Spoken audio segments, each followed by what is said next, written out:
Previously on Short Stories. It was like any other day in the shop. Glenn and David were finishing up their last service request before it was time to leave. Later on, as both of them are locking up the shop for the weekend, Glenn says, "I'll call Siri and we'll meet up with you at your house later tonight. Is that cool?" Alright, that's fine. I'll let Penelope know what's up too. A few hours later, David and Penelope are hanging out on the couch until the doorbell rings. They look at each other and smile. "Oh man, you guys are going to freak out what I got planned for tonight. I found a seller of 4 tickets to Caleb Wright and Company." Sherry in jubilance says, "I don't know about you guys, but I think it's time to get this show on the road. Let's go." Glenn tells David while they're heading onto the highway just a few minutes from the house. "Hey, there's that back road that leads right up to the venue. Why don't we take that?" They're driving down the road and singing their favorite song, just enjoying themselves. Then they come up to a stop sign and the road ahead starts to get foggy. Just as Sherry pushes Glenn away from her while laughing, something comes up in the middle of the roadway. Penelope screams. Oh shit! What the fuck is that? David swerves out of the way and eventually loses control of the SUV, making it flip over and roll 3 times before coming to a stop at the tree line by the roadway. The SUV is absolutely destroyed. Steam and fluids are billowing out of the vehicle. David is the first to wake up and he is absolutely dazed. His head is pounding and is bleeding. Glass from the windows has cut his left arm and face up pretty bad. He looks to his right where Penelope is, and what he sees will leave him nightmares for the rest of his life. Penelope is cut up by the glass on her face, arms, hands, and knees. However, what is more concerning is the speed limit sign sticking out of her chest as it busted right through the windshield. David in horror yells and screams. David grabs Penelope's hand and checks for a pulse. He anxiously waits to hear something. Anything at all. Unfortunately, as he begs and pleads for Penelope to wake up, it's no use. Penelope's dead. And now back to part 2 of the Backroad Horror Show. Here on Short Stories.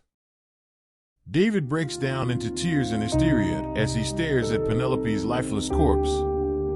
Penelope and David would have been married 3 years in just a couple of months. Memories of their lives together start flooding through him. He is beyond devastated. David manages to take off the seatbelt and opens the door. He stumbles out the SUV, walks over to the passenger side. David gently opens the door and throws the speed limit sign out embedded in Penelope's chest and into the surrounding trees. He takes Penelope in his arms and gingerly places her body on the ground beside the SUV. David tenderly grabs her hands, places a kiss on her forehead, and sobs uncontrollably in the middle of the road. Minutes go by and David doesn't budge by Penelope just staring at her. The tears running down flow like a leaky faucet, and eventually he figures there is nothing he can do for Penelope. He tries to reach for his phone in his left pants pocket, but when he reaches for it, his hand fails to grab the phone. The adrenaline is wearing off and the true extent of his injuries from the crash become realized. David has a lacerated forehead, a broken collarbone, and broken left wrist, as well as multiple bruises and cuts down his left arm, hands, and face. The combination of shock and blood loss leaves David in a dire strait. He collapses next to Penelope. His head rests on top of Penelope's stomach. He looks at her one more time before he blacks out and passionately says, "I love you, Penelope."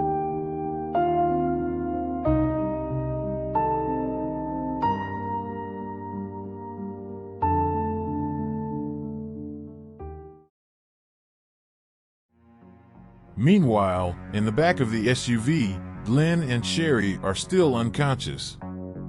They are unaware of the situation that has occurred to David and Penelope. We start with Sherry, whose left side of her head is bleeding from the impact with the window from the crash. She also has the same kinds of cuts down her arm, hands, and face like her brother does. Sherry finally is coaxed awake by the incredibly hard pounding she feels in her head. Right off the bat, Sherry can't even open her eyes by the debris and glass over her eyelids. She carefully reaches for her eyes and wipes away the debris enough to see a blurred but very wrong landscape. Sherry looks around for a bit and then over to Glenn. Sherry is shocked to see that he has a few scrapes and cuts on his right arm and face, but on the surface he looks okay. Sherry reaches her right arm over to Glenn to try and wake him up, but once she does, a sharp pain shoots through her and she lets out an audible cry and gasps. Sherry yells at Glenn, Glenn, honey, are you okay? You need to wake up. She takes off her seatbelt and navigates her body against Glenn. She tries to wake him up again by shaking him with her left arm. For about a minute, Sherry continues to try and wake up Glenn by shaking and hitting him with her left arm and shoulder. Glenn finally stirs awake and lets out a sharp gasp and moans in pain around his head and right shoulder. Glenn looks around the SUV, which is almost unrecognizable now, before going back to Sherry. He gives her a quick hug and asks, Honey, are you okay? What happened? Sherry, in a confused look, says to Glenn, I think we crashed. Glenn copies Sherry's confused look and says, Crashed? How? There wasn't even another vehicle on this road. Glenn's reaction on his face from confusion goes into shock when he looks to the front of the SUV. The windshield is nothing but a bunch of tiny shards of glass with a gaping hole on the right. Then on top of the dash, center console and front seats are rips and tears with what appears to be bloodstains. The roof is also partially crushed in the middle between the two front seats. Glenn then asked Sherry in an aggressive but calm manner, Sherry, where's David or Penelope? Sherry, with an unknowing expression, takes a quick glance around before back at Glenn. She tells him, I don't know, I had something in my eyes, and when I wiped them away so I could see, I saw you unconscious, so I went to help you. Instead of being understanding, Glenn is angered by what Sherry has said to him. So you didn't even check to see if David or Penelope is okay? He is your brother, your family, and you go check on me? What is fucking wrong with you? He could be dead or something. Sherry is clearly upset by what Glenn says and fights back with, What is that supposed to mean? You're my husband, and FYI, I didn't see Penelope or David in front. I figured they were tending to each other, like I would do for you. You ungrateful son of a bitch! Glenn is taken back with the fierceness in her tone. He takes a deep breath, and with an apologetic look on his face, Glenn regretfully tells her, I know, and I'm sorry. David is your brother and Penelope is like your longest friend, you know? I just thought you would know what is going on. Sherry looks at Glenn and in a straightforward manner tells him, It doesn't matter right now. We need to see what happened to David and Penelope first. Unbeknownst to both of them, they are closer than they think. The airbag that deployed on the right passenger side of the SUV obscures anything from the back. Both of them try to open the door on Glenn's side. They struggle to fight the door open, but it isn't budging. Glenn and Sherry then shimmy their way to Sherry's side. They do manage to open the door, but once they get out and stand up, they are hit with an intense level of pain streaking through their bodies. While the injuries they have aren't life-threatening, it still won't make for an easy time getting around to investigate their surroundings. Glenn and Sherry grasp the side of the SUV to help them walk around. There are pieces of glass, plastic, and metal everywhere. They are stunned at looking at the crash area. Sherry and Glenn start to call out David and Penelope's names. They look down the road in front and behind them. David! Penelope! Hey! Are you Are you guys okay? Where are you? Glenn and Sherry check their phones to see if anyone has contacted them. It proves to be unfruitful as both of their screens show the no cell service notification. Both of them are dissuaded but keep on looking for signs of David and Penelope. They turn around and go around to the passenger side of the vehicle, and what they are about to witness is easily the most traumatic experience of their lives. Glenn is the first to see, and he is speechless at what he finds. He runs over to David and Penelope with tears flooding his vision, and with a knot in his throat his voice cracks. Sherry, they're over here! On the road! Oh, no, no, no, no, no! Oh my God! Please! No, they can't be! Sherry! Sherry hurries on over and sees them. The images of David and Penelope will haunt her forever. She kneels down next to Penelope and David and just starts sobbing. She is holding Penelope and David's hands next to Glenn. Glenn and Sherry are staring at each other crying. Glenn puts his 2 fingers on Penelope's neck, but he already knows that she's dead. The blood around her mouth and chest is turning black. Her body is also beginning to run cold to the touch. They are grief-stricken by the loss of Penelope, and while they mourn over her, all hope is not lost just yet.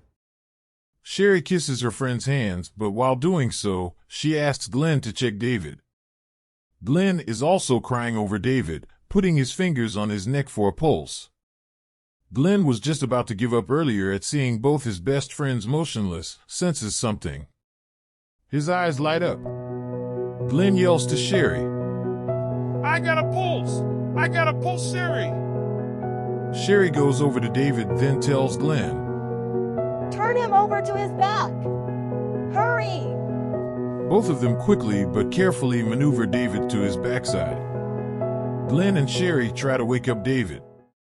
Glenn starts to rip up his shirt to help put pressure on the side of his arm that is injured the most.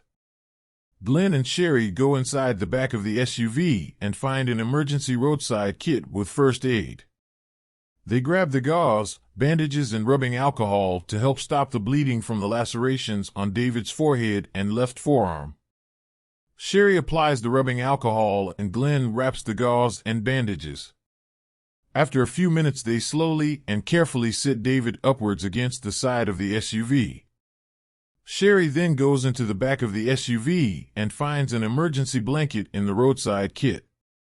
She, with tears in her eyes, puts the blanket over Penelope, trying not to break down. She and Glenn then huddle around David, waiting, praying for him to wake up. Out of the corner of their eyes, they see a reflection coming from the west side of the roadway. That's where they were coming from. They don't know exactly what it could be as they squint to try and make out what it is. Glenn thinks it's gotta be headlights from a car. Sherry, on the other hand, thinks it is too dim for it to be from a car. What I didn't mention is the fog that is still surrounding them. It isn't as dense from when they crashed, but still clearly visible. Glenn talks to Sherry about the reflection they see down the road. We should use our phones to do Morse code. You know, SOS. If it is a car, they'll stop and help us. Glenn opens his phone and uses the SOS app installed and points the flash towards the reflection. As soon as it completes the first set of SOS, the reflection they see immediately goes away. Glenn is confused by what he just saw. He walks over to Sherry and says, It's gone. It just disappeared. Sherry has a concerned look on her face, and in an epiphany, she recalls something that Penelope says just before the crash. David, what is that? Watch out!